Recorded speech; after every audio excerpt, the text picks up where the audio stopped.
In a suburban neighborhood in the city of Xi'an, instructions from a loudspeaker tell residents not to leave their apartments unless absolutely necessary.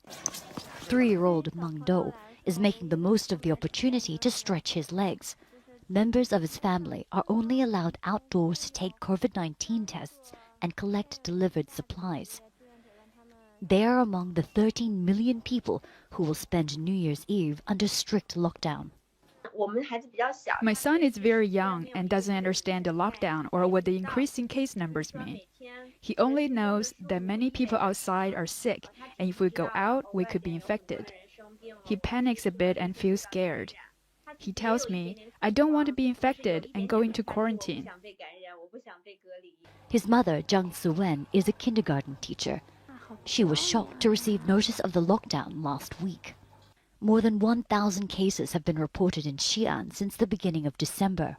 It's the worst outbreak China's faced in months and the most severe measures imposed since the Wuhan lockdown last year. A policy allowing one member of the household to buy groceries every 2 days was scrapped earlier this week after infections continued to rise. Some residents have taken to social media to complain about a lack of access to food and other essential goods. The complaints prompted authorities to offer free food deliveries. They say the problem is with delivery and not supply. The supply of daily necessities in Xi'an is sufficient on the whole.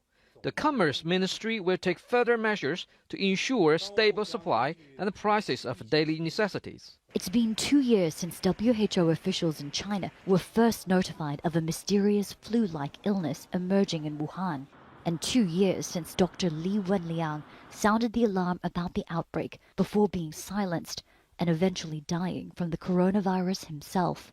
Since then, officials responsible for mishandling information in the early days of the pandemic have been punished, and most of the country's population has been double vaccinated. But it's still unclear how the coronavirus originated. China has defended its zero-tolerance approach to COVID-19.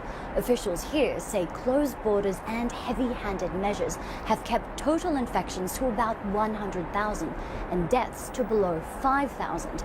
But international experts have questioned government figures. Beijing is under increased pressure to control this latest outbreak and lift the Xi'an lockdown before the Winter Olympics open in February. For Zhang Ziwen and her son, they have little choice but to try to stay fit and healthy at home. Meng Dou's favorite sport is swimming, but he doesn't know when he'll be able to do it again for real. Katrina Yu, Al Jazeera, Beijing.